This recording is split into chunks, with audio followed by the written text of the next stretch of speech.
Info wananiita Tosh, One Extra. Kichwa moshi hazimtoshi. Idadi ya watu waliofariki katika tetemeko kubwa la ardhi lililotokea siku ya jana Myanmar imezidi kuongezeka na kufikia zaidi ya watu 1000, huku wengine zaidi ya 2000 wakiwa wamejeruhiwa.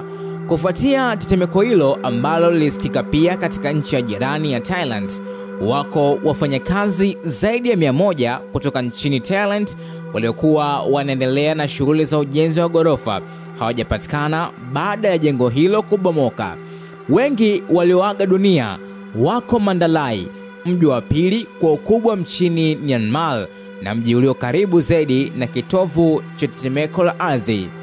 Wafanyakazi wa uokoaji bado wanahangaika kutafuta manusura nchini Myanmar na Thailand.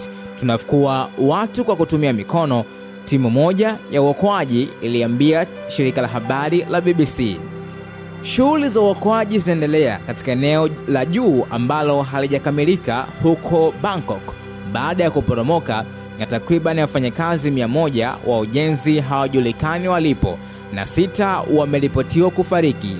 Kulingana na maafisa wa serikali hiyo, serikali ya kijeshi ya Myanmar imetoa ombi la msaada wa kimataifa, ombi adimu kutoka kwa serikali iliyojitenga na ambayo imewekewa vikwazo vikali na mataifa ya magharibi katika miaka hivi karibuni.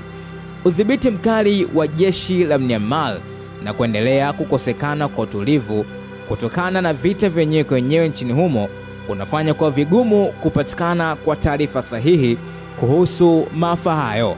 Taarifa hii imekuja moja kwa moja kutoka hapa. Endelea kusubscribe na kuturn on the notification ili uwe kwanza kupata habari ambazo zinawekwa hapa. Info wananiita Tosh, One Extra. Kichwa moshi hazimtoshi.